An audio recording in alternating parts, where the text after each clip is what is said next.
This is the Horsepower Hour.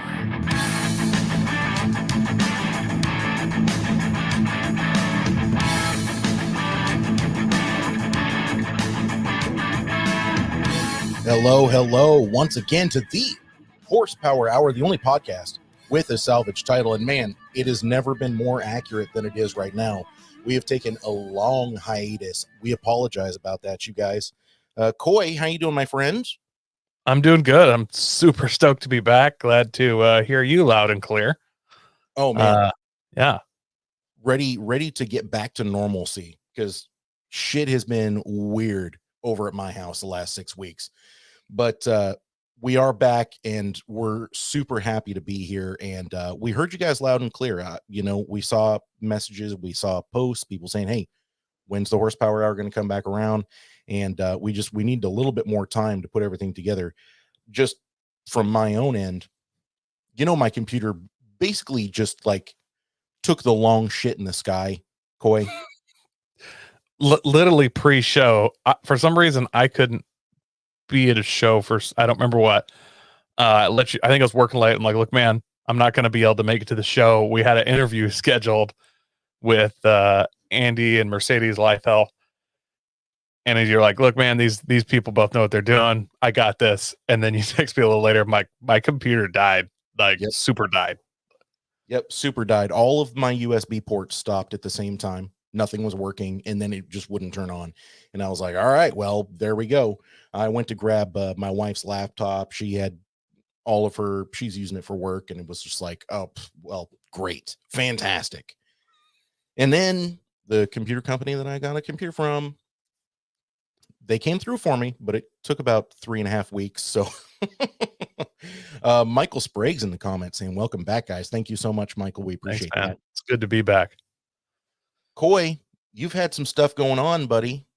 Dude, I've been around. I had some good filler content, I guess, that we're just jam it all in one episode and we're just kind of go freeform in this episode. Let you guys know what we've been up to and go ahead and we'll be back to kind of our normal style show next week. So yeah, man, I went to Christmas Valley, spent a weekend over there, had a great time. I went to Moab for a week. Obviously Moab's amazing. Yeah, there's some photos of it. Yeah, that's me going up Hell's Gate, and that's as steep and scary as it looks. It's more doable than it looks, but yeah, no, it's a real deal. You can YouTube all the videos of everybody either making it or rolling over backwards or all kinds of stuff. I'm seeing how unloaded your front suspension is. Yeah, no. Well, not only is it unloaded, then you're in a V-notch, which on an independent front, it wants to pull into the crack, you know what I mean? So unloads it further. So I'm probably at max CV angles, right? My CVs are probably what's keeping my suspension, my CVs and or my coils topped out. So probably not good, but I drove there and back. I did a little maintenance on the truck before I went. I got new tires. Mm-hmm. Love getting new tires. Hate paying for them. The tire and also, fuck COVID, man. I can't. There's certain things that I can't stand anymore. It's people like, hey, it's new normal. I've heard people say new normal more in the last 2 years than the rest of my life combined.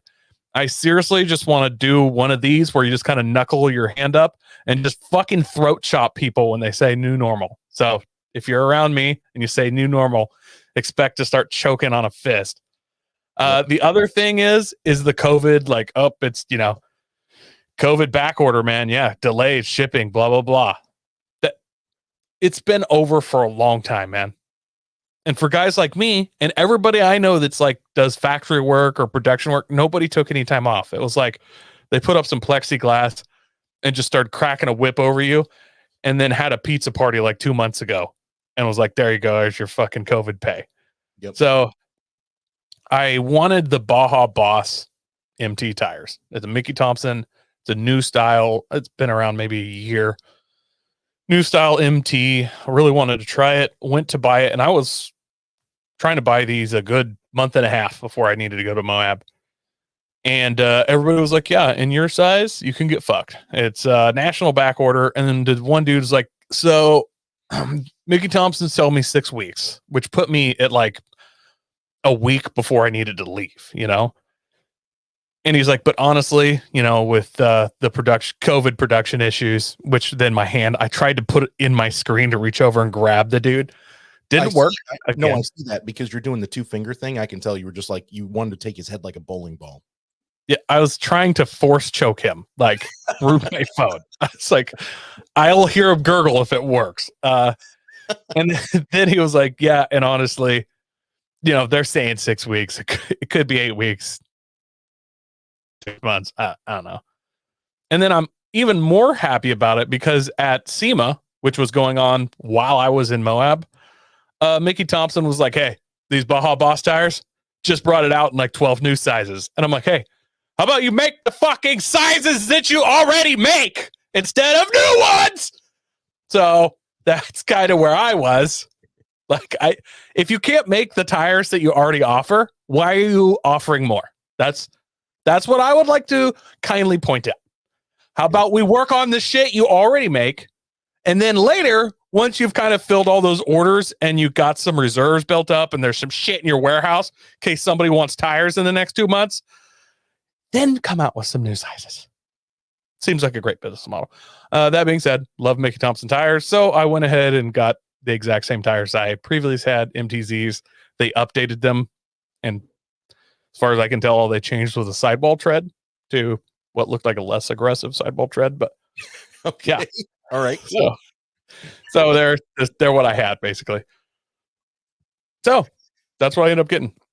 And just so everyone knows, because somebody's like, man, you should have called a few more places. I called like 6 different tire companies trying to get this tire. And it was no can do.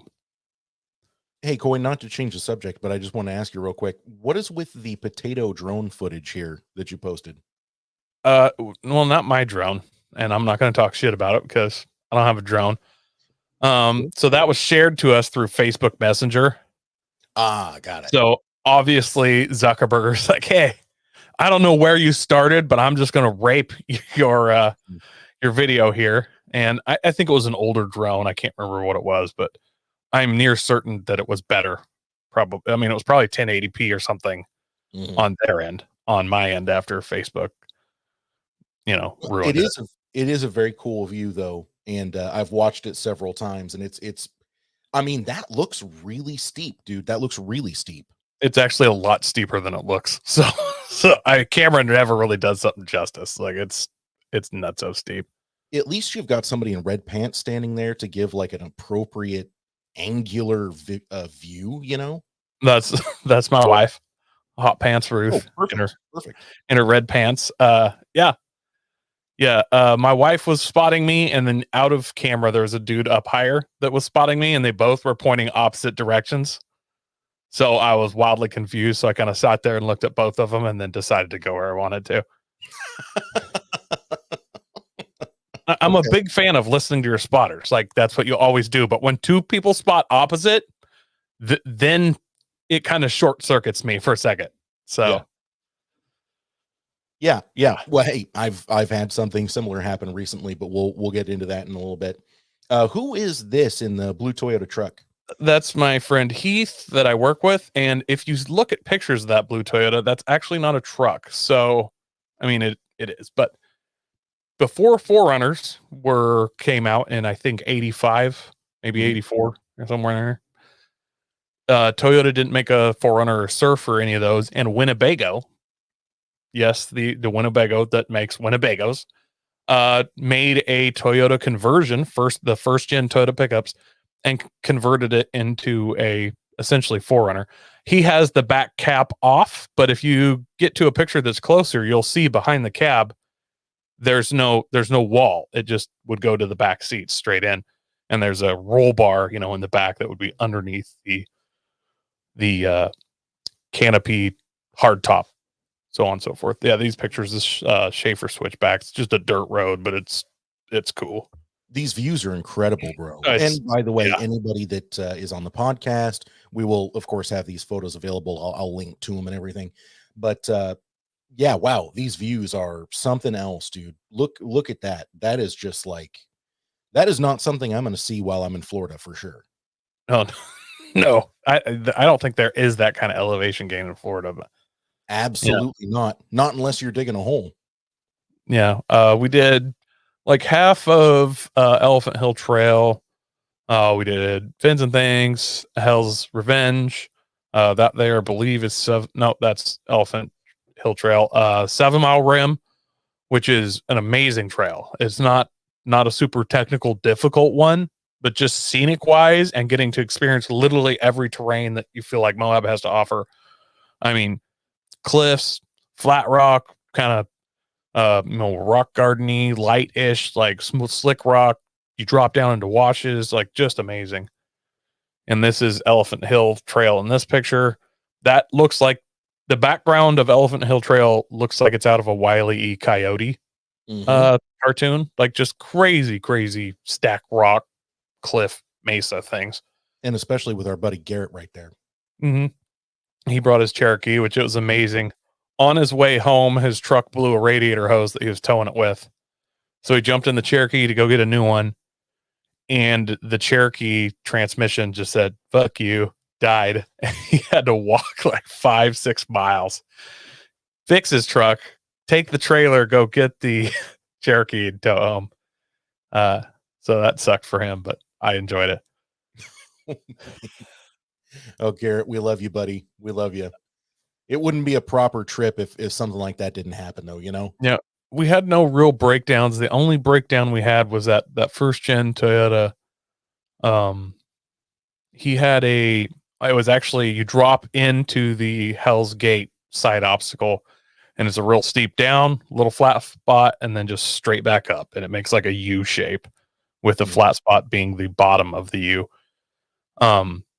He took a couple stabs at it and he was open diff and he about had it, but it's so steep, that being a carbureted rig, he had to like stay on the gas real, keep the revs up.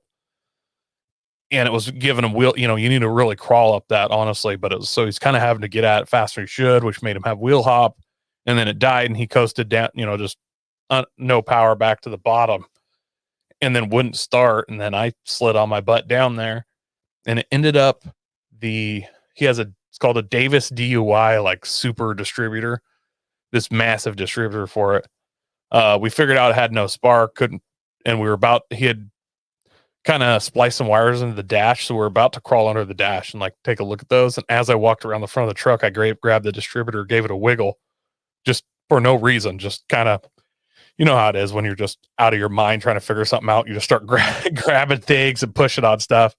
And the whole cap just moved in my hand. And it doesn't screw down. It has 2 screws, which then go to spring loaded like L clips that you turn and it locks in. Those had somehow got turned. And when it was bouncing, the rotors were flexing and that distributor was bumping the top of the closed hood because we could see where it was scraping, and must have the engine torque, which is crazy because 22Rs have like 0 torque, but, and then popped that loose, which then grenaded the rotor inside of there. So we pulled the rotor out and I was like, man, this is an aftermarket thing. I got no idea what to tell the parts guy. And there was no phone service. And I told Heath, I was like, man, this can't be a bespoke cap and rotor. This comes off something else. I have no fucking clue what it comes off of though. So we'll just have to figure it out. When I get service, I'll try and Google it and figure it out. I got hiked up to the top and Garrett was standing there, and our buddy Garrett, he's he's a diesel V8, not diesel, Detroit V8 guy. He's into all that. And I just held it up and said, Garrett, what's this come off of? And he's like, it's a GM HEI V8. And I was like, okay, perfect. Thank you. And I went, I was like, hey man, I can't remember what it is, but 70, it was like 79 to 88 or whatever. And I was like, hey man, that's what I want. And he's like, whoop, brings another one out. I'm like, fucking love you, Garrett. I grabbed 2 of them. We went back and threw it on, and we drove out in the dark, which that was kind of fun getting to do part of that trail in the dark. I did, what was it called? Gemini Bridges. Not even really a trail. I did 3D trail. And then the last day, that's a Uranium Arch in that last picture. It's cool. That's on 7 Mile Rim Trail. Last day I did Onion Creek Trail, and it's just a dirt road, honestly. Mhm. But a creek crosses this dirt road. I think it's And this- 21. I can't remember if it's 21 or 27 times. Same creek, just I mean, you every minute it feels like you're going through the creek, and the creek's 4 inches deep, like it's nothing.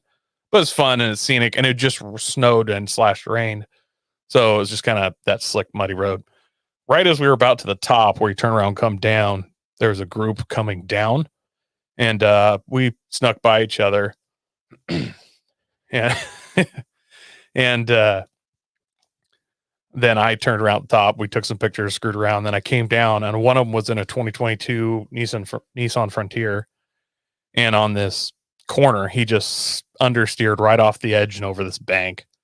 And it had fallen on its side, but then all it did was break a mirror. So when I got there, they had pushed it back onto its wheels, but it was at 50-degree angle or something. I was going to ask, why is that truck taking a nap? Yeah, that's none of us. While we were gone, and he was broke down at the bottom, some guys were up there screwing around, and I'm not really sure, but those guys, they flopped they did that Hell's Gate side obstacle multiple times. I guess they were in like a Samurai and a Tracker they're on like 31-inch tires or 33s maybe at most. Oh, that does look like body armored up. They're all body armored up and stuff. And they just flipped him back and drove up, and they actually winched him to the top. So when I got back, we just threw the parts in. He didn't have to finish that obstacle. So it was really nice of him. Yeah. Anyhow, this Frontier's there. I pull up and I'm like, hey man, I got a winch. So if you guys want me to drag it back on the road, like I'll do that. And a couple of the guys were like, yeah, we'd love that. And then there's this guy there in Tacoma, and I assumed he was part of the group because he was with the group when I came down. And he's like, no, man, I got a rope. We're just going to pull it back straight out the way it came in. I'm like, you sure? I don't, and he's like, no, I've done this before. I'm good. We're good. I was like, okay, whatever. It's your guys' truck, whatever you want to do. And turned out it was Nissan's R&D team, or part of their R&D team up there screwing around and just totally wrecked this truck. It was a body in white, manufacturer plates, like no VIN. Anyways, the guy pulled it like halfway out, and then they had to move some trucks and kind of reset. I was like, hey man, do you want to put your truck to the inside of this road so you're pulling more of an angle to get them up this bank instead of just alongside it? He's like, no, I've done this before. We're good. I'm like, all right, man, whatever. He pulls them some more. I'm like, you're about to drag him through that tree. You sure you don't want me to winch? He's like, nope, we got it. And then he drug him through the tree, just smashed a door, hid, knocked out a window. It just fucked the truck all up. And then I was like, hey man, I'm just going to go ahead, put the winch on it, pull it out. And then I did. And then I found out that guy wasn't with the Nissan R&D team. He was just another dude that I was like, hey, do it how you want. Do it how you want. It's your truck. And he just totally fucked their truck up. Wow. Yeah. I actually was like, sorry guys, I thought he was with you, or I would have been like, hey, you're an idiot. Let me do it. But why didn't the R&D team say anything? Were they that autistic? I think they just wanted their truck out of there so badly. And it's not like they don't have more trucks. Like I was like, when I told him, I was like, hey man, sorry about that. He kind of fucked you. I would just winch you out. But yeah, I didn't know he wasn't with you. And he was like, yeah, it's okay, man. We appreciate the help. And I got a lot more white doors and windows and parts back at the shop. Like he's like, yeah, whatever. He's like, can't remember what he said. He's like, the worst part about this is I have to fill out it. And he rattled off, it's like an SDD 209 form or something because they fucked the truck up. But it didn't set the airbags off or anything. And I asked the guy once we got on the road, I was like, hey man, you got any lights on your dash on? And he's like, yeah, just all of them. And I was like, oh wow. I looked at him like, wow, your dash looks like a Christmas tree. He's like, yeah.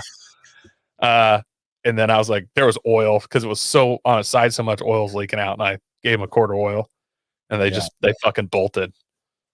They weren't nearly as thankful as I would have thought, but I didn't get a hat, nothing. They begged us. They're like, please don't take any pictures. The one guy's like, I would pay you not to take pictures if I had the money. Yeah. So I only took a couple pictures. I'm sure they were, not vocally appreciative, but at the same time, they were probably just like, fuck, get us out of here. Yeah, I think they just wanted to be not there anymore. By the way, we've got a couple more people in the comments. David Allen, thank you so much for joining. We appreciate that. Fire Medic Smitty, my buddy Logan. Always good to see you guys. Thank you so much. Coy, I'm seeing, like you were talking about, like mud and water down in the bottoms of some of these. And It had just rained there, and on this particular trail, which is Hell's Revenge. Oh fuck you, bro. Not even. Okay, spam in the comments. The sand gets tracked up on everything, and actually I talked to a local there a little bit, and he said that people are always scared to do that trail in the rain. And he says, like, I like doing it in the rain because it washes all the sand and dirt off of it. So I went there. I've done this trail once before, well, twice before, but on the same trip. And it was, like 105 degrees midsummer. And the grip was quite a bit better. And there wasn't sand and kind of mud on everything. So this was a lot more challenging this time around, but it still wasn't super bad, but it was fun. You've told me before that what it is like it's like a muddy silt. It's like if anybody's ever used clay, it's like that slippery clay feeling, right? Yeah, it's just, it's hard rock, and then you get a little kind of sand with a little bit of mud kind of going on in it. It doesn't help the traction, but there is a ton of traction on that. It's a sandstone kind of rock, so it's got crazy traction. There's a bunch of rubber laid on it, but on the super steep inclines, it does kind of make you slip and stuff. So, and it's harder to get your sidewall up on something if there's sand all over your tire. So yeah, great trip. I got a weird question for you. Did you encounter any side-by-sides? Only a metric shitload. Yeah. There's a lot of them there. So people do take their side-by-sides up through here. Oh yeah. So, there's a ton of people there's rental places that rent side-by-sides. You're not allowed to when you sign a thing, you're not allowed to take a rental side-by-side up Hell's Gate, the side off. You can take it on Hell's Revenge, the trail, but then the side obstacle, Hell's Gate, off that trail. It's actually like if they find out you did it, it's like a $600 fine. Jeez. Just simply because side-by-sides have such a short wheelbase, it's easy for them to like backflip going up it. And one of them did it while I was there. He talked when we had to winch Garrett out of there, and he talked a bunch of mad fucking shit. I guess I didn't hear it, but I guess he was talking mad shit while this was all happening. Because you always have, if somebody's down in there, especially if you have any trouble, you get an audience real quick. Yeah. Yeah. So this dude, he comes down as we were trying to fix Heath's truck, and he starts going up that. And I mean, he didn't even make it to the hard part yet. And he wasn't straddling the notch. He tried to drive in it and then just immediately flopped the thing and snapped a mirror off. He's on his side there. So I run up there and they're in it. And there's people up top that I thought were their friends, but actually were people that had just stood there while he talked a bunch of shit. Like there's a guy up there like, hey, I thought you said it'd be no problem. Just floor it like you said. Like they're just yelling, all heckling him. And I assumed it was their friends, but it was just people that were there when he was talking shit. And because they're repeating all the stuff he was saying that Garrett should have done. They're just yelling it down at him. But I just grabbed it, shoved it back on his tires, and then was like, bro, you got to back up, straddle it, keep the passenger side higher up the notch than your driver's side, but do that. He backed up, flopped it one more time. And then finally I kind of like, hey, this is how you have to do it. And then he made it. But yeah, so it was nice that people ridiculed him though. I appreciate it. That's hilarious. Hey, you got to do it, man. You got to do it. I mean, when somebody's being an asshole like that, come on, you gotta do it. Yeah, it was nice. And then another thing that I'm proud of on the way home. So I left Moab about 5:30 in the morning. And I set my GPS has like a statistics thing where it'll keep track of your average speed counting stops, average moving speed, average mile, like just every data you could think. So my goal was to make it. I wanted to try and see if I could make it home from Moab to basically Salem, Oregon, and one day, and I ended up doing it. I left there at 5:30, got home just a couple minutes before 8, I believe, in the evening. But when you drive this way, you gain an hour. So it was actually 9, kind of. Mm-hmm. My average speed was, counting stops, was just over like 61 point something miles per hour. every single time I stopped for gas, me and my wife just had like a full on like drill sergeant. There's the Nissan, yeah. I would Get your like shoulder Instagram roll, photos start up. pumping gas. She'd grab the kids, charge into the bathroom. When I got done with gas, I'd pull up, stop. She'd be walking out. She'd load them up. I'd run in the bathroom, come out, and just hammer down. So we had an hour and a half of stop time total. And my highest speed was like 80 because in Utah and Idaho, you can do it. The speed limit on the highway is 80 miles an hour. So yeah, so we That made it was all the way in with the one tires. shot. So I know it can be done now. Your tires, I have a feeling 80 was a little floaty. Yeah, you get used to it, you know. Okay. Yeah, it wasn't too man. bad. We've made They were our way new through all tires. of your photos. Yeah, we did the whole loop. So did that. Then we finally got some snow in the mountains here. So I went up snow wheeling last Saturday night. Did a nice night wheeling trip, just up local to me, Snow Peak. I might have helped some guys steal a Jeep. Not in hindsight, I thought I was helping. In hindsight, I may be an accomplice. I'm not sure. So as we went up, you get to this kind of one steep part, and there's a Jeep Cherokee that clearly was going downhill, got in the ditch, and then there's like a culvert in the ditch ends, and it's just piled in there. There's snow on it. It looks like it's been there a day or so. We went up, screwed around for like 3 hours, and on the way down, there's kind of multiple routes out, and I was like, hey, let's go past that Jeep again. I usually, if I see an abandoned vehicle, I'll kind of look in the window and just make sure there's not a person like sleeping in there or something. Sure. And it's been cold out, so I'm like, I just want to make sure there's not like a dead guy in the back seat. Let's go back by that again. So I headed over there, and as we get it, there's some guys trying to winch it out, but they're sitting in front of it and then trying to do, with some snatch block kind of thing and pull it backwards away from them. Kind of weird setup. And I pulled up, I was like, hey man, you want me to just winch it out of the ditch from behind? And they're like, oh yeah, thank you, we'd love that. And I was like, but you want to like start it up and help, or does it not run? And they're like, oh, it runs, but my buddy's down the mountain, he broke down yesterday, has the key, but they got stuck or something, so they're not here yet. And I was like, okay, well, you got like radio contact or anything? Like, do I need you want to go get the key and we'll get it out of there? Mm-hmm. And I was like, I could probably get it out without a key, but your steering wheel's turned the wrong way. I'm gonna be fighting it. And I was like, can you turn the wheel without it? And the dude pops it open and grabs the wheels, like, no, wheel's locked. And then he's like, you know what, man? It's my best friend's Jeep. I've had a ton of these. I'll just break the ignition. I was like, oh, okay. He's like, I'll just buy him a new one. They're like $20. So he's like, hey, you got like a pliers or something? I get in my toolbox, hand him a pliers, and he screws around for a little. It's like, hey, bro, you got a screwdriver? I gave him a screwdriver. 5 minutes later, this fucker fires up. He did whatever, kind of, Nicolas Cage boosted that thing. We pulled him out, and then he headed down the mountain, and then they kind of pulled off, and then I got ahead of them, and I saw a Jeep, and I was like, hey man, were you guys up here to get the red Jeep? And he's like, yeah, my buddies are up there. I'm like, we got it pulled out. They're driving it down. And he's like, oh, I didn't know they're driving it down. The guy that had the key left. They called me and said they were going to try and get it. I'm like, oh, we got it out. So, I never did see the owner, and they left the mountain completely with it. So it is a possibility they just stole some dude's Jeep Cherokee, and I helped. I'm fairly certain you helped them steal a Jeep. Yeah. Well, I feel terrible. No, you don't. But on the other hand, it's a Cherokee, so it's like $400. So the dude didn't even really lose that much, and he didn't have to pay for a tow bill, so he probably broke even on that. You're probably right, actually. You're probably right. Gone in 60 says seconds. gone Yeah. in 60 seconds. It was like 10 minutes, but still. Gone in 10 minutes. Yeah. Yeah.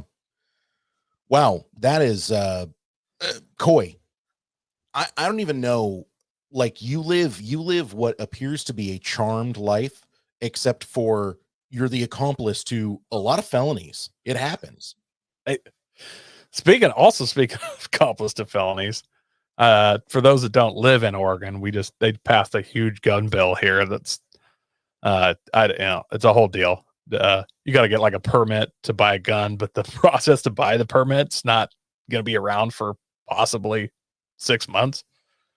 So it's a whole deal. So as soon as I got back from Moab, then I had to buy My wife's like, "Is there any guns you wanted?" I'm like, "There's 4 guns I want. This is how much it costs." And she's like, "All right, go get them." So I went and maxed out my credit card, got me a couple firearms that I wanted, got them stuffed away, and got a couple extra magazines because I got it, excuse me, down to a 10-round magazine capacity limit. Yep. So I got a couple mags, and yeah, now I'm locked and loaded.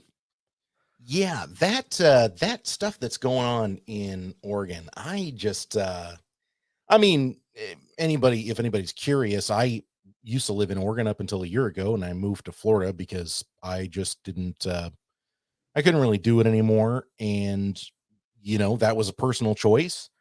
And but wow, yeah, this whole thing is just like I don't even know. People are talking about they're trying to get a judge to block it because it's clearly a violation of Second Amendment right.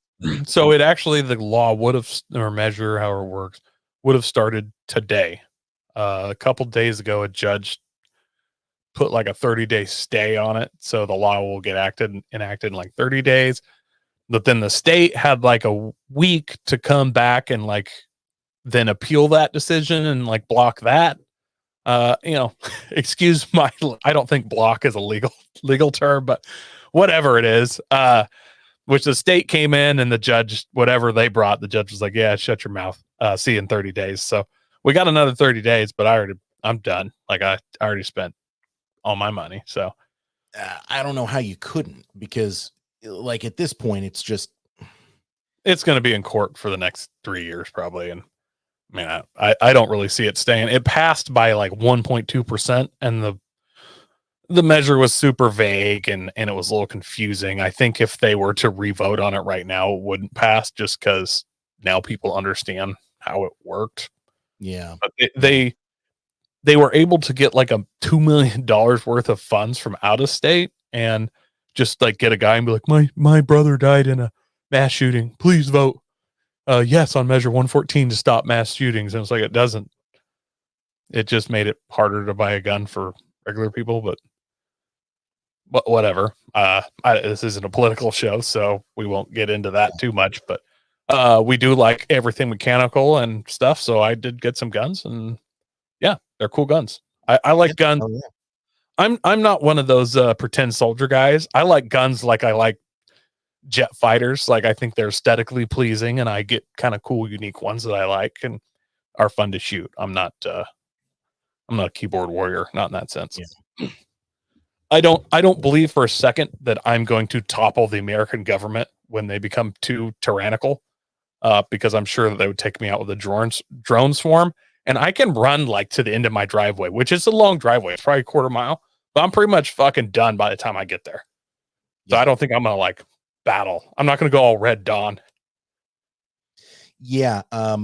That is kind of the thing about when you get into your late 30s and you're just sort of like an overweight mechanic or whatever, you're going to be really good at taking the first hit. Like I've already decided that, I'll try to set my family up as best I can, but I know that if I get drafted into the Civil War, they're going to put me on the front lines with zero expectation of me making it home. I believe cannon fodder is the technical term. Yes. At my age, bullet sponge. Bullet sponge. Yeah. They say that 9 inches of fat can stop a 9mm bullet. So I'm probably going to be able to soak up a decent amount of rounds. I'm sure they'll be shooting at me with 5.56, so it's just going to in and out, but whatever. It's going to be a lot slower velocity after it gets through me. Well, I've watched enough 80s action movies to know that if it goes straight through you, that's better. I always like it when people are like, "Hey man, you need to have a 10 mil or a Smith & Wesson 40." Because like that person's coming at you and you shoot them, you got to have that knockback, and they start going down like knockdown power. I'm like, look, man, 22 is like the size of a pencil. Now imagine I shoved this pencil through your stomach. Would you still want to assault me? Just throw that out there. Like I've never just shoved a pencil through my body, but I have like cut myself, and that's enough to like make me stop. Be like, oh fuck, I just smashed. Like, imagine how you feel when you smash your thumb real good. Like you hold it and you dance around, fuck, and you kick some shit, and you're good, and you want to get angry at everybody else, but it's totally your fault. Yeah. Now imagine that was a fucking bullet.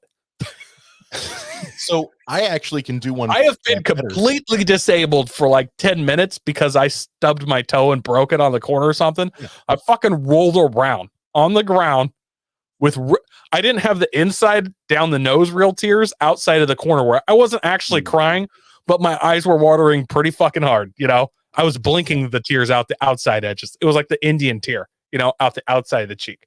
When your body starts just producing tears because it doesn't know what else to do, like that's a real bad time. And actually, I have a little bit of experience about something being shot into you because I once shot it was not a framing nail. I mean, it was a finishing nail, so it wasn't even that big of a deal. But I shot a finishing nail through my thumb one time. And yeah, if getting shot by a small caliber bullet is worse than that, I'm not interested. You know, I know there's guys that have walked off bullets before, but like, bro, you're not going to take someone's purse after you get shot. Just saying. Yeah. It's funny that the whole 22 conversation, a buddy of mine that's a combat vet, I was talking to him about, yeah, you know, I like my 22 pistol, but it's not like a carry gun or anything. It's just something fun to shoot. And he was like, well, if it's small enough, you know, never discount it. And I said, well, what do you mean? And he goes, shoots, or what did he say? Aim small, shoot small. And then he holds his hand up like this. And I was like, what? And he goes, that's your aim area. If you have a 22, just aim in this area. He's like, best case scenario, it goes through an eye and it bounces around the brain. So basically pretend they have a Lone Ranger mask on and then shoot them there. Yeah. Like I said, I've personally never actually been shot at, not on purpose. I did actually have a bullet whiz by me once and knock a window out of friend. Did I ever tell you about that?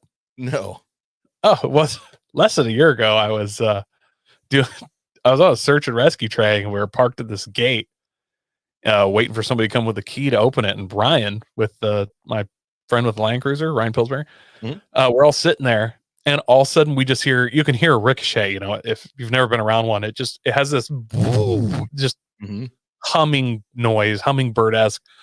And it just, and I was sitting in a chair and I see Ryan's truck rock and like everybody just scattered and like, what the fuck? And I was like, dude, that just hit your truck. And they're like, no, it didn't. I'm like, it for sure hit your truck.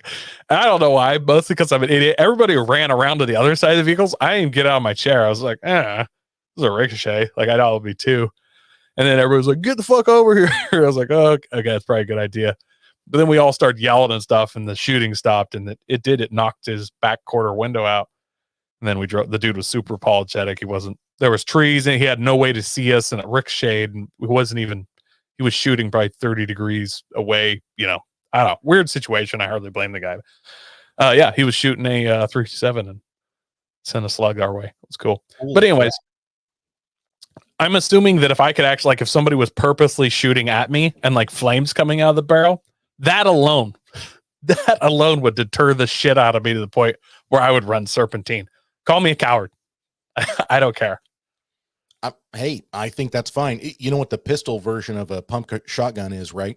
It's a 357 Magnum or a 44 Magnum snub nose pistol because it's gonna push 12 inches of flame out the end of it. It doesn't even matter where the bullet's going. Somebody's gonna be like, holy fucking shit, get me out of here. Exactly. They got a cannon. Speaking of cannons, so Coy, I actually did a little bit of off-roading myself. Now, granted, Florida is not the same as what you're going through. We have dirt and we have sand. And the sand can be piled up or the dirt can be piled up, but really elevation changes are not much of a thing. But I did have a really good time going out with the Bay Area Jeepers and running on a private off-road course that people pay serious money, $1,400 per member to be able to have access. To be able to have access to this private giant, I think they said it was 1,400 acres. It's got trails that go through 3 different counties.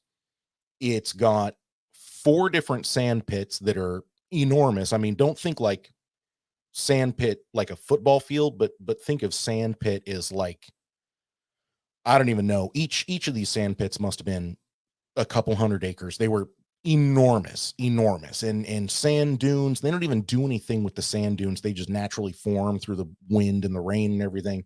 And it was actually a really cool experience. Now, granted, I had never driven on sand before. And what did Coy tell me to do? He said, air your tires down to 20 psi and you'll go over anything. Oh, speaking of tires, so right before this whole thing, I finally got flat on my truck. It was the stock tires that I've been just roasting the shit out of for years, and they were bald, but one of them finally went flat, and I was like, okay, it's finally time to get new tires. And I had the same thing that I encountered as you, where I was calling around to a bunch of different places and wasn't coming up with anything. And I was looking at the Falcon Wild Peaks there for a while because those seem like they have a really good on-road rating and do moderately well off-road. I ended up getting the BFG KO2s, which is one that you had previously mentioned to me a while back, and it just happened to work out perfect. Somebody had special ordered them into the America's Tire, or I think actually they're called Discount Tire here because I'm in the South now. And they ended up canceling the order. And so they just happened to have a set of 33-inch KO2s, brand new, in the LT rating. So not just like a standard truck tire, which those air up to 35 psi and you drive them on the street and whatever. These ones are the ones that are 55 psi, 60 psi because they're meant to tow, right? Mm-hmm. So I don't know, stiffer sidewall, all the other stuff. Yeah, so probably not. Yeah, probably not the best tire for going off road, but still fairly aggressive tread and all of that, And so I head out to this private off-road area. Shout out to my buddy Richard Cook. Thank you so much for inviting me again. Hopefully he hears that because I'm going to see him next week. But I show up and immediately I start getting roasted by all the guys there because I'm in a group of 4 Jeeps plus me. And I want to give you a little bit of context, Coy. I'm going to show you guys a photo. Yeah. So yeah, it's a lot of 37s and light bars. One of these things is not like the other, Coy. Am I right? Understatement. Yeah. Your stock ride height F-150. Yeah. Yeah. So compared to the Jeeps that I'm parked next to, I look like I'm driving a toy. And so immediately, like, I show up and they kind of start roasting me. They're like, "Oh, you're real brave for bringing a full-size truck out here. Hey, don't worry. If we need to, we've got all the recovery equipment we need. We'll pull you out, blah, blah, blah." They were really kind of going into me pretty hard. Richard comes over. Can you block the? We got more spam in the comments. What is up? I know. Sex 69 fun. Click to see hot photo here. I'm for sure clicking on that. Oh yeah. It's not going to give our computers horrible viruses. Watch it just be photos of 80s Toyota pickups. Well, I mean, it's a virus I got to handle, I guess. Yeah. So, Richard comes out and he's kind of getting in on the ribbing. He's like, "Oh, the front dam on your truck, I apologize for that straight away. I'm just going to let you know that's going to get torn off. Oh, your inner fender wells. Yeah, fuck those things. They're gone. Like, it's already done. Your mud flaps, there's no reason to have mud flaps. They're all gone." But I mean, he was just kind of flicking me shit. And in the spirit of flicking people shit, I look over at the guy that has the Jeep Gladiator. And I said, "Well, he's got a truck too. I think it'll be fine." Brother, you would have thought I shot the dude's dog. He was just like, "No, this is not a truck. Absolutely not."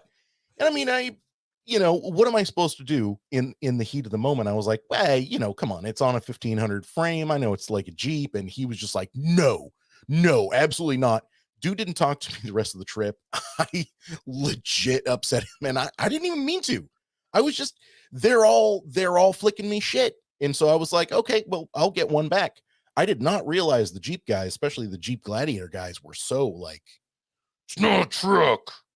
They got feelings, man. Ooh, dial it back a little bit, bro. I don't know.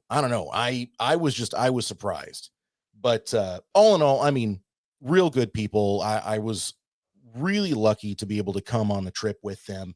And honestly, it worked out great. I mean, I had a great time. I had no problems in my pickup whatsoever. There was one obstacle. So, okay, they had told me, don't worry about airing down. You've got aggressive tires. You should be fine. I think that was another way of them like kind of fucking with me, because we got to an area where I was like, clearly I need to be airing down here. We're going up this steep like sand dune.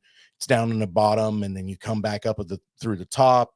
And so we did stop to air our tires up. Here's one more photo of just the lineup. And I think it's hilarious looking at this because you can see daylight under every single rig except for mine. Yeah. Yeah. Half these rigs would clear a 2-liter Coke bottle. All right, I'm going to fast forward a little bit because that was just me airing my tires down. I didn't even air them down that much. I got them down to 35 psi. But then you can see me going up this little hill here. And again, you know what you always say, Coy? It was steeper than it looked. Mm-hmm. This probably wasn't steeper than it looked, but it was loose. And you can see my front air dam pushing the sand. And clearly I'm struggling to go up because I'm throwing sand. But I want you to watch something that I do. This is a big mistake, by the way. So I'm going down into the hole. I'm coming back the other side, and you can see my tires are throwing sand, and then boom, right there, I stop. Now you're probably thinking to yourself, why would you stop? You're in loose sand. You just need to keep rolling forward. You know what you said about you had your wife on one side pointing in one direction, and the guy at the top of the hill pointing in the other direction? Uh-huh. Imagine me with 8 people that are watching me climb this thing, and every single one of them is pointing their hands and arms in a different direction. So I stopped, and that was a mistake. It took me a little bit to get back out of it. And that's what you see in the rest of this. They're waving at me. They're like, no, don't stop. Keep going. But I got out. Yeah, you powered right through it. And you also, you may not have realized it, but as soon as you lost momentum, you turned at an angle and start going up the hill to angle. So that, while it makes the hill longer, it in a way decreases the steepness of it if you're crossing it at an angle. So that was actually the right move there. Okay. All right. Yeah. I am happy to hear that. If a hill's a little bit too steep, you think, and you can kind of side hill, obviously not to the point where you flop your truck on its side, but if you can go at it at an angle, that definitely helps. A lot of guys will do that. You get to the top and you kind of start curving because you're losing speed. You want to keep that momentum up, You're not fighting gravity so hard. Yeah, momentum is pretty much king in sand. Oh, and you can see in this photo here, I mean, I'm full boost. I've got my boost controller turned all the way up, and I'm just hammer down, four-wheel high. Pretty good roost for a stock height truck. I thought so too. But we made it through. And here's just a quick photo of like we stopped in sort of like a spot right along this river that ran through the property. And I have some footage too. I didn't actually pull the footage up because most of it's not very good, but that's what you get for trying to drive and film, Yeah. But yeah, this is kind of what the off-road park looked like. And it was gorgeous. It was a gorgeous day. It was a gorgeous drive. It must have been 76 degrees outside. I mean, it was just. So what did it cost you to go to this off-road park? Or is it nothing? Nothing. I just, all I had to do was appreciate what they were doing for me, which of course other people were members and then you went under their membership type thing. Mm-hmm. Oh, okay. There you go. There were a couple other people there that were like that too. It was one of those fun run days where like 3 or 4 of the Jeep club said, hey, we want to go out. And then they all invited a friend. Oh, okay. And some vehicles more prepared than others. We saw a few people get stuck. We saw a few people just sort of like stay on the outer rim and just sort of like a country cruise. We even passed a couple that was just their members, but they decided to come out there because it was just a nice day. And there's some really nice picnic spots on the property. And so they decided to trek a half an hour up into the woods and have a little picnic and hang out. And dude brought his fishing pole because, again, it's right on this river there. And yeah, it was just it was a cool, fun experience. I was worried that I was completely underprepared, but at the end of the day, I went through all the stuff that they did and Yeah, didn't I get mean, stuck. in ways you were, but worst case scenario, there's at least 3 other vehicles, so you're always going to get pulled out. Like it's fine. Mhm, mhm. So now, I mean, you've kind of done the street truck life for a while. You high boosted your F-150. I've been in the passenger seat when we were racing in 4 high. Are we going to throw a lift kit on, or what's the deal? I don't really have any reason to throw a lift kit on it, to be honest with you. I'll just get you some more ground clearance. Yeah, maybe. I don't, how often am I going to do this? And what kind of trails are they going to take me down where I can't handle it? We went through some stuff that, there was like some water crossings, but again, it was 6-8 inches of water. I mean, it wasn't that much. And there were some areas that were kind of tight twist backs. There were some peaks that you needed to cross, and I definitely drug my rear differential across those. But at the end of the day, it really was no worse for the wear, and so I don't know. I mean, there's a part of me that's just sort of feeling like, do I really need to do a whole bunch of other stuff? I don't know. Yeah, yeah. We'll see. Here's Well, one of depends the on how much you start going doing it and how hardcore you want to get. But yeah, well, I lift am not a Jeep, and so I'm only able to go, when they invite me.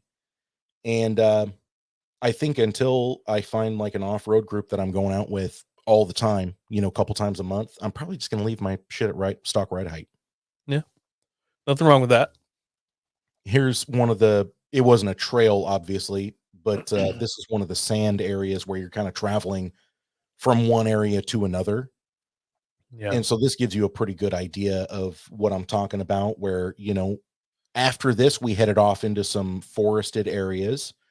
I mean, And this almost looks like a beach at this point, just kind Mhm. of, I don't know, a mile or so of flat sand. Yes, sir. Yep.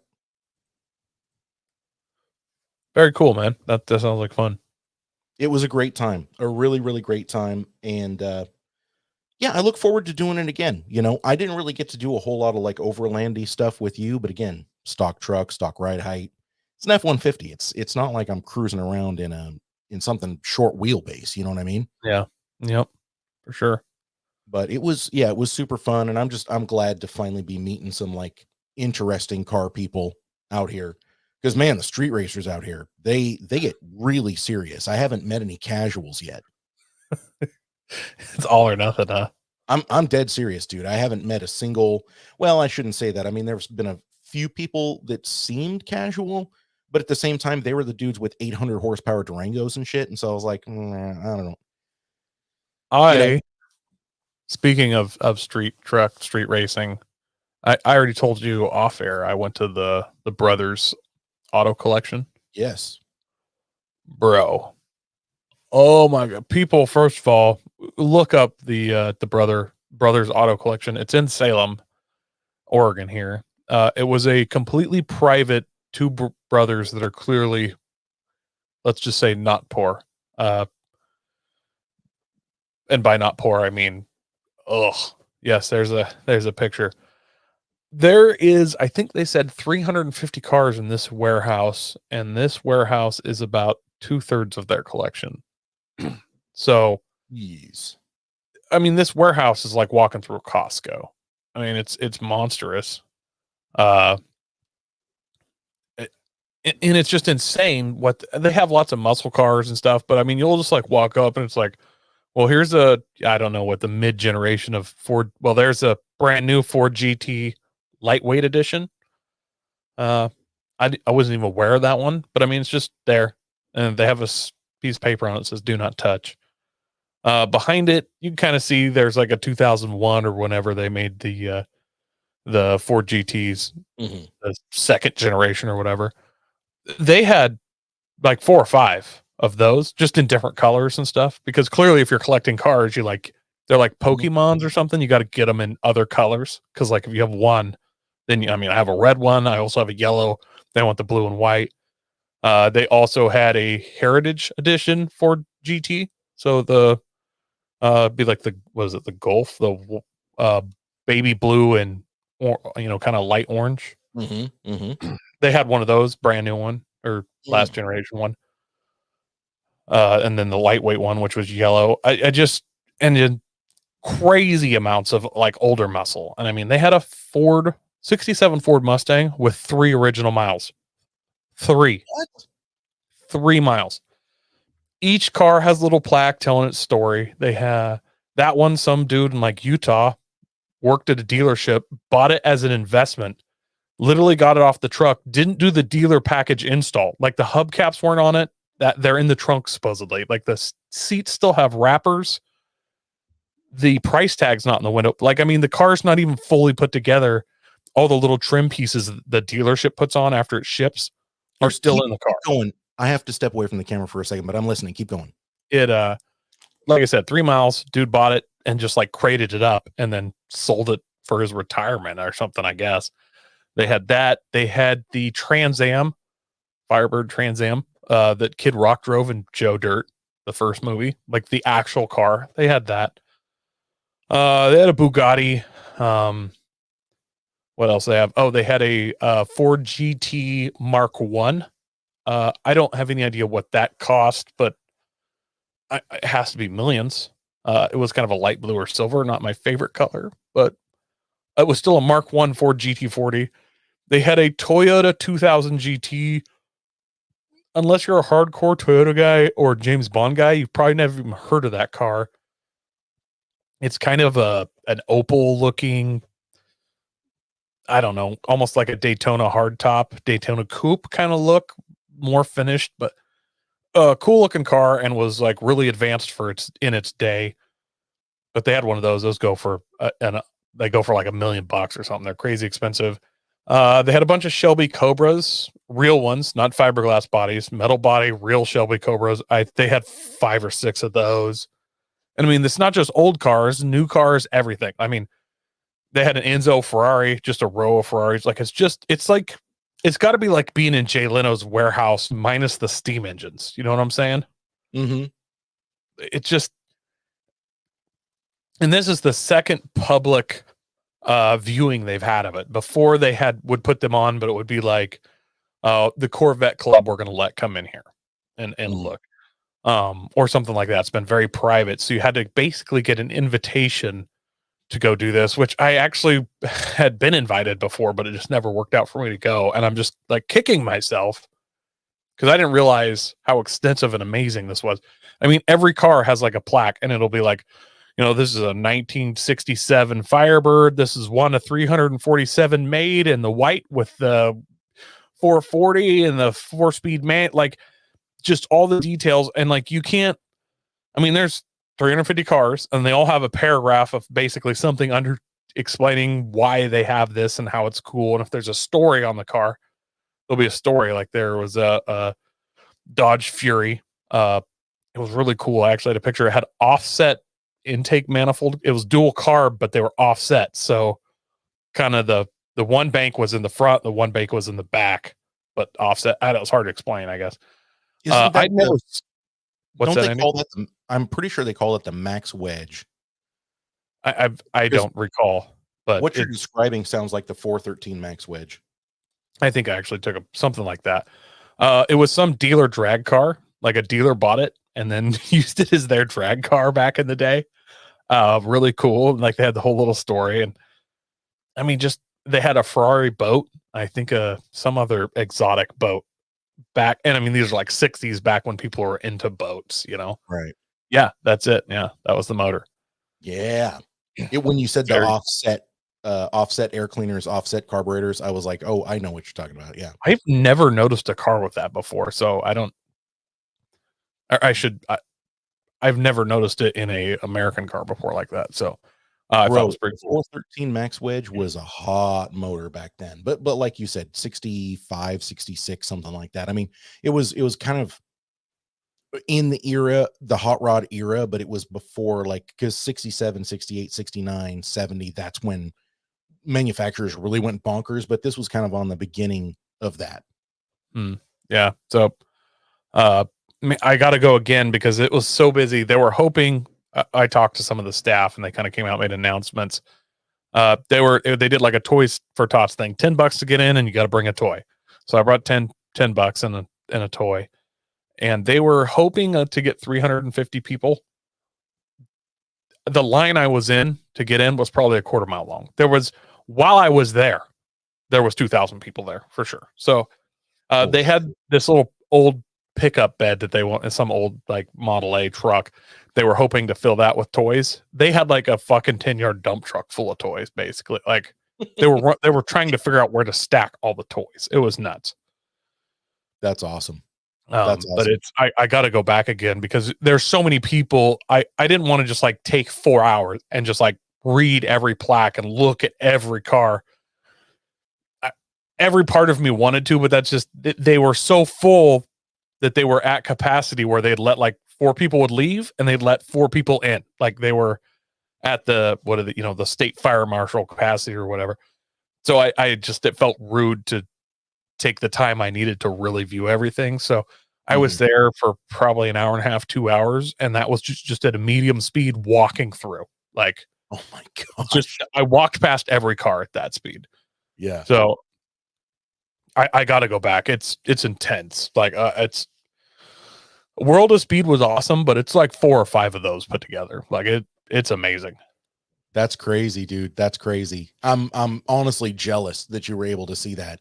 Because that's like, could you imagine being so wealthy, by the way, that you're like, I guess we'll open up our collection for like people that come through. We'll do a Toys for Tots thing. But generally speaking, this is my collection and people don't get in here. This is mine. I walk in and I do my thing. Bro, I can't even explain. If I could do like a boys' night there, we got to just like drink beer and wander around. Like I would pay. It's amazing. Like it's so cool. I can't even really begin to describe it unless you've been there. My buddy Richard got me. He invited me before and I didn't make it. And I'm so glad he told me about it and I was able to go. And the line was so long. We got in. When I got in line, the line almost immediately doubled. And then they came out and said, hey, it's going to be like an hour to get in because we're at capacity. And it was just starting to rain a little bit. And I kind of looked at Richard and I'm like, I don't know, man. And he's like, dude, it's pretty cool, but I don't like staying in the rain either. They're going to do it again at some point. We always come back. And I was kind of, And his wife was with him. She was like, it's, what else we got to do? And she kind of talked us into not just walking out of the line. So glad I didn't. So glad. It was amazing. Well, Coy, it might have been a cool it might have been a cool collection, but did they have anything that could compare to our smoking dealer smoking a doob? No, they didn't. No? They had one 4-wheel drive there and it was much nicer. Okay. Whoa. Okay. Well, let's go ahead and get into it then. Smoking deal or smoking a doobie. This is one that you sent me, man. Yeah, man. So I should have my other laptop pulled up so I can read everything. But this is a 79, just first gen Toyota pickup. Nothing real special visually, other than it's in pretty goddamn good condition for an original, not re-sprayed truck. The interior's not bad, the dash isn't all blown up, and it's not cut up and looked like it had the snot wheeled out of it, like most first gen trucks. There's a few little, you look on that front fender there, you can see the little rust and paint chip there. On the door it has some, but I mean, the original pinstripe is still on the sides. Like, pretty darn good condition. It's in a tan, I guess, beige, light brown, whatever you want to call it, with these brown pinstripes down the side. This is something that I like about Toyota's graphic packages, because when you see an 80s Toyota pickup, it looks very 80s. But this is a 70s, and in some way, it looks very 70s to me. Yeah, that's true. I didn't think about that because, like, as soon as it hit 80s, they started making these in like lime green and banana yellow and red and stuff. But all the older, like 79s, you see in like pea soup green, light brown, dark brown, bunch of pastels. I never realized that till you mentioned that just now. That is super true. Yeah, the color of the main body, that's the color that a lot of people got like appliances in, that Mm. kind of almond color. Yeah. And then the stripes down the side are very reminiscent of that super ugly brown shag, long shag carpet. Whereas then in the actual 80s models, which there's physically no difference other than I think 81 they bumped to a 22R, from a 4-speed to a 5-speed. But in the first gens, as far as I'm aware, that's the only real differences. Other than they went from round headlights to square in 82, I think. And the round headlights look much better in my opinion. But and the other thing, the bed, and it's hard to tell from these small photos. So the one true downside of these trucks, the beds on these are not double walled. That's a single wall truck bed. Mhm. So if you dent the inside of the bed, it dents the outside of the bed as well. So when you look at these, almost all of them, somebody at some point set something in the back and then it rolled around and hit both sides and made these little bump dents out. I'm not seeing any of that in these. These are not huge pictures, but the bed also looks in really good condition, was something you want to look at in these single wall pickup beds. What do you suppose this is? Do we have a little body filler going on here? I mean, there's even some, it looks like white paint, but also there's a scratch down the side and it looks like white paint ran down onto the side marker. What do you suppose that is? I don't think that is a little bit of rust there with the primer showing through. It's a spot Oh, in the shape of a side marker, but there's not a side marker on those. That's just a big paint chip peel. this red dealy right here, that's not Yeah. a side marker? I'm the picture. Hang on, let me full screen on my end. Oh no, you're right. That is a it looks to me like they kind of did some kind of spray over some spots there. Like, oh, you can Look, actually see little now that you nothing. zoomed in. See those little pin dots coming out? Mhm. You can that's from something in the bed denting the inside, which then dents the outside out. And some of these, man, guys that let stuff roll around, they are viciously bad. Now that you don't really notice it, but now that I've mentioned it, anytime you're around one of these first gen like Datsuns or Toyotas, the sides of them are just ding ding ding ding. It looks like somebody sat inside and shot a BB gun out, like Yeah. just little dinks. Yeah, got in there Now, with this a is- slingshot and some marbles. This is not a new truck. And I mean, I'm not even saying this is not even really a nice truck, but for this generation of Toyota, I feel like it's in very good condition. Now we have to get into the price. They're asking 5.5 for it, which sounds like a lot, kind of, but these trucks are really increasing in value. I've seen ones with a little better paint than this listed at like 10. And this is really stock. Like, it's got stock Mhm. bumper. The body isn't cut. The bed hasn't been bobbed. It's not a wheeler. Somebody didn't try and truggy this. It doesn't even look lifted. Looks like he's got some Mhm. 31s, maybe 33s thrown on here. It looks Very like a classic farm truck. Yeah, like looks like grandpa's truck that sat in the barn. It looks like somebody put an aftermarket grill in it. Mhm. But I mean, even the interior's in pretty darn good shape. Mhm. Mhm. Yeah, I don't know if we ever mentioned, but this is clearly 4-wheel drive for the people watching, but then for audio, obviously, it's a 4-wheel drive. So They're I asking wanna- 5.5. I just want to focus on the description for a second. It says Toyota pickup, 4-wheel drive, classic, low original miles, in good shape, run and drive, but needs some love. Motor and transmission work. Oh, motor and transmission work strong. Okay, Yeah, all right. yeah, no. You had me going there. I'm like, did I miss something? And this thing's not a runner. I started sweating bullets.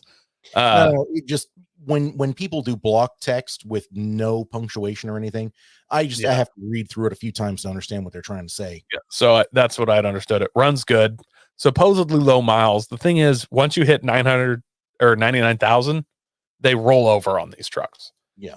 There's really no way to know if it's low miles. Like, you just have to assume it's not. I mean, Well, no, the assumption is if it has 90,000 miles showing, you just add a 3 at the front of it. like for me, it's like if it shows 90,000, it's 190. Like, Mhm. Throw that on a newer Jeep Wrangler chassis and have a ball. I could, I guess. I think these are great off-road chassis to begin with, but you know, highway speeds, like there's two modes in a first gen Toyota. You're either in a lower gear, just tacked out, or you're all still in the lower gear, just lugged out. Freight, like there is no hardly cruising. Like if you have a 5-speed, you're in 5th and you get up behind a semi and you want to pass it, you drop into 4th and just keep it floored and try and draft pass it and just like 60 miles an hour in one of these is pretty much, that's pretty rare. Like I've owned a couple of these and they're not fast trucks unless you do something serious to them. Yeah, but those 20 and 22R motors, ridiculously tough. I mean, we'll go 500,000 miles, you know. One of the best motors ever built, in my opinion, and the only motor I've ever had that had a serious problem that then just resolved itself. It got better. Like I still can't. I don't know. It wouldn't idle. It would die, and then just one day it quit and it idled fine. I don't know. Like it just got better. I don't know how else to explain it. Like all of a sudden one day it wouldn't idle. You had to come up to a stop sign. I'd have to sit there and kind of boom, boom, boom, keep it revving. And then about 2 weeks went by and it got better. Like, and it wasn't bad gas or anything like that. Like it just, I don't know. Only vehicle I've ever had do something like that. It passed a kidney stone. It's something, I'm assuming there was something got in the carburetor jet and then washed through or something. I really don't know. Was yours a 20R or 22R? Mine was a 22R with a 5-speed. So, Coy, I have a really fun fact for you. Do you want to know why they call it a 22R? Because it is exactly 2.4 liters. Exactly 2.4 liters. Mm-hmm. I honestly didn't know that. I assumed it was a 2.2 this whole time. Nope. The 20R is 2.2 and the 22R is 2.4 liter inline 4. Don't know why. You know, if you'd like to get a tiny bit more horsepower, you take that 20R head and you put it on your 22R, and increases the compression by a tiny bit. Mobile Moto says Toyota pickup, the jihadi's go-to technical platform. He's not wrong. There's a reason. Like they're not well funded. They need something that does not break down. Like when you're running from the American military, you can't afford to stop and work on stuff. Like it might not be the fastest truck, but you could just keep going. I mean, this is one of the only trucks that I wouldn't be surprised if it survived a drone strike. I'd be like, well, you did drop like 3 Hellfire missiles on that convoy, but like 6 trucks got away. Yeah, we've all watched the Toyota pickup special on Top Gear where Jeremy Clarkson just did all kinds of stupid stuff to it. So I guess the question here, we got to get down to it. What do you think that's going to sell for? And what would you give for this, Andy? I'm so out of the pocket on this stuff. Coy, correct me if I'm wrong. I feel like one of these trucks that you owned previously, you paid like $2,000 or $2,500 for when you got it. I had an 84 that I think I paid $2 for. So 84 is actually, it's the next body style, but still a straight axle. So it's kind of this halfway in between thing. And it wasn't fuel injected. But what year was that? I'm thinking it was like 2007, 8, 9. No, what? That was the 84 that I had. You owned it in what year? Oh, yeah. 2000 and I sold that in 2012. And you owned it for like a year, so you probably bought it in 2010 or 11? Yeah, something like that. Okay, all right. So in the last 10 to 12 years, these things have caught fire and have gone just bananas in price. Really all small pickups have. I mean, I remember I wanted to pick up like a Mazda B2200, and I figured, budgeted 2,000 is going to get a truck, no problem. Nope. They start at like 4. And so all of these small trucks have really gone up in value for, whatever reason. You can throw it on the short supply, the used car market, whatever. But even before COVID, the prices were just going crazy on these because there's like, we always talk about it. There's a nostalgia factor, I think. But at the same time, there's just something else. There's like a collector's value that hits these. Like I know a guy that's got an 87 Toyota pickup, 4-wheel drive, little bit of a lift, and he's always loved that truck, and it's in great condition, and it's a true survivor. It only has 110,000 miles on it or something. But he's had guys offer him $12,000 for it, and he's just like, "What? Why?" It's an old Toyota pickup. Now for him, that was his first truck, and he's held on to it. And so, it has a lot more sentimental value for him.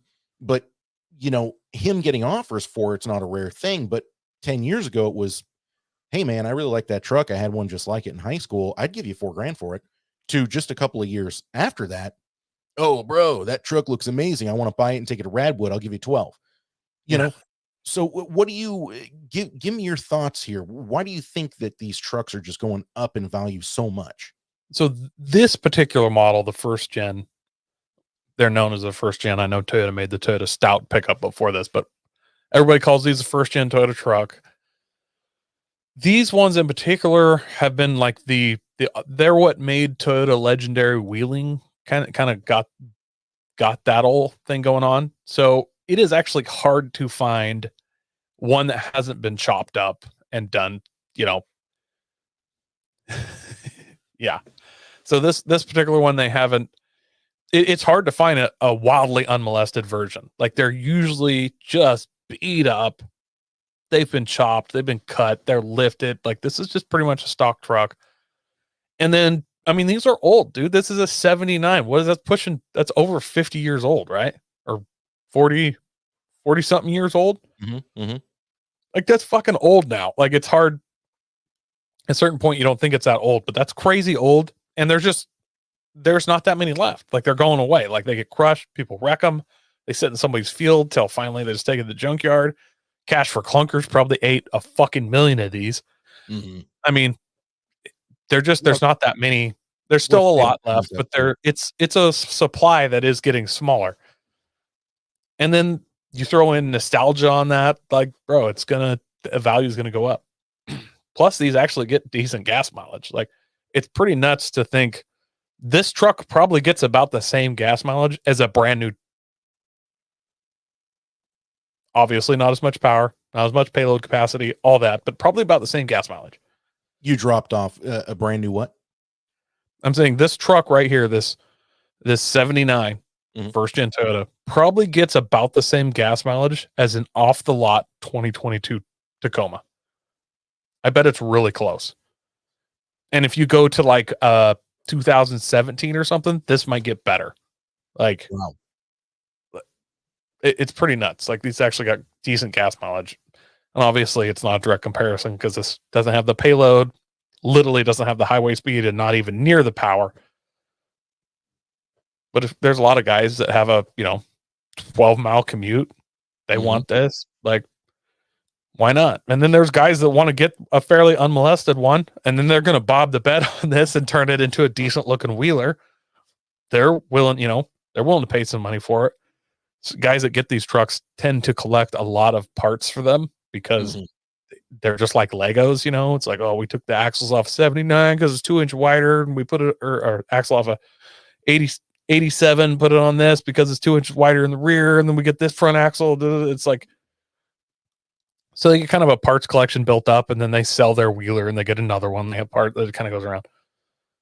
And this one's in pretty good condition considering the age and everything. It would be easily restorable. I mean, from the point it's at right now. Ooh, slider back window. So the downside of this truck, though, this is going to be the 20R motor and almost certainly the 4-speed, unless somebody's upgraded. What he's going to get for it, he's asking 5.5. Okay, well, so because I'm uninitiated, really into the whole truck nostalgia thing. Again, I'm going to kind of work through it logically for me. I'm looking at something like this. I don't have the nostalgia factor, but I see it. It's a good running truck. It's in good condition. These smaller trucks are easier to take down trails and stuff because this is physically a lot smaller than anything modern. And so, I mean, hell, there's some side-by-sides that are probably the same size as this truck. So, you got to think of that sort of in those terms.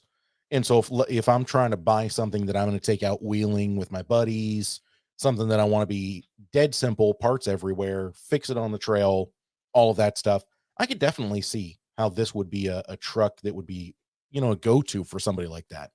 Just leaving the member berries out of it, leaving the nostalgia out of it, leaving the, I had one of those in high school out of it, all that.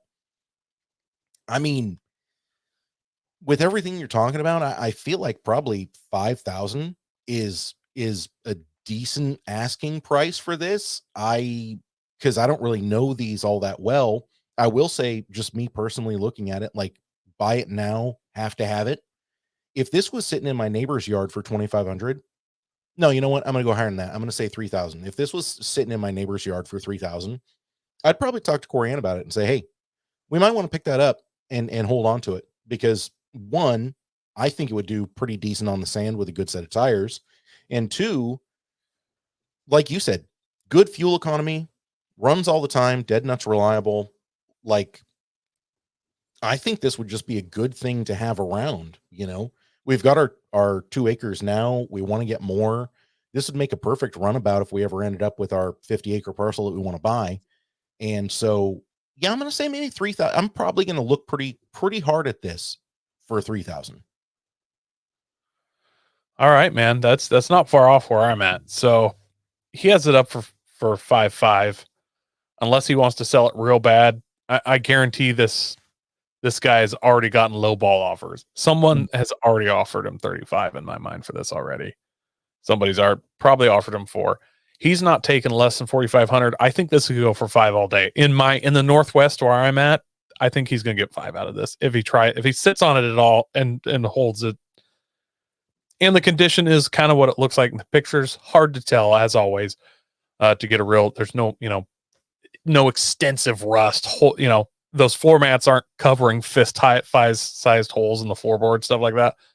If it's in the condition it looks, I don't see why he can't get 5 out of it. Somebody will give him that. Now for me, I have nostalgia for one of these. I had one when I was young. This is my dad had a 83 banana yellow with the big swoopy graphic on the side and a 2 bumper with KC lights, daylighters in there. There's nostalgia for me. My dad had one. I had one. Well, I mean, I've had several Toyotas, but and I like this color.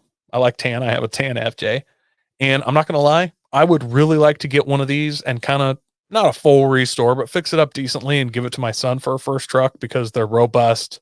By the time in 8 years, if he drives this to school, it's a fucking classic, dude. Like, that's probably the only one there with it. He's not going to get any speeding tickets. True. And he's going to be able to go wheel, and they're super easy to work on, something especially, even if you're, a kid, 16, like, these things are super straightforward. They're not hard to work on and ultra durable. So if this was in my neighbor's yard, this exact truck at 35 for me, I'd have to have it at 35. At 4, I might even have to have it for me personally. Wow. So, but I mean, I'm watching this market of this truck. Like, I'm always looking for a deal, and I think this is a deal. Not like a super deal, but like, if this guy's willing to budge down at all, I think it's deal. If this sits on Marketplace for a little while, I'm gonna call this. I'm gonna message this guy for sure. You want to go and find out why it's sitting on the Marketplace? I do. Yeah. Yeah. Well, there we go, folks. I mean, it's not exactly a certified deal, but it's a soft deal. That's what we've come up with. Let us know in the comments. Do you think it's a deal? Do you think it's a doob? What would you pay for it? What's your bottom dollar? We always love to see that, and we always love to hear from you guys. So please do drop that down in the comments. But for right now, that is our deal or doob of the week. Smoking deal or smoking Adobe. Well, Coy, it is great to be back, my friend. Thank you so much. And everybody, go and check out everything that Coy's got going on. Of course, he posts in the Facebook page, facebook.com/The Horsepower Hour all the time. The group, facebook.com/group/The Horsepower Hour. I do encourage you to go and check that out. You can interact directly with us. Let us know what you're working on. Let us know what you're buying, what you're thinking, what you're feeling. We haven't gotten into any of the news, and man, there has been a ton of news over the last 6 weeks that we've been gone. And we're going to be getting into all of that, and we're going to be keeping you guys apprised and up to date with all of the most relevant stuff coming through. You know, we didn't talk about any of the new automotive legislations that have come down the pipe or anything like that, Coy. We're going to have to get into all of that starting next week, huh? Yeah. We're going to want to talk about SEMA. Like, I mean, obviously that's a thing. So we're behind the ball, and you've probably all seen the pictures, but we'll talk about SEMA. We got to. It's our Graceland. So no reason not to, right? Well, Coy, yeah. Thank you so much, my friend. I appreciate you. Everybody out there, you are beautiful people. You've stuck with us, and we sure appreciate that. Show us a little love. Like the video, like the podcast. Let us know what you think. Send us a review. We sure would appreciate it. And we do thank you so much for doing that. And so, Coy, anything else you need, my friend? No, man. We're good to go, you guys. Thank you so much for joining in. We appreciate it. And for Coy Forticus and Masterson, Junior, Senior, Esquire, Duke of Earl Grey, this is Andy Will. See you next time.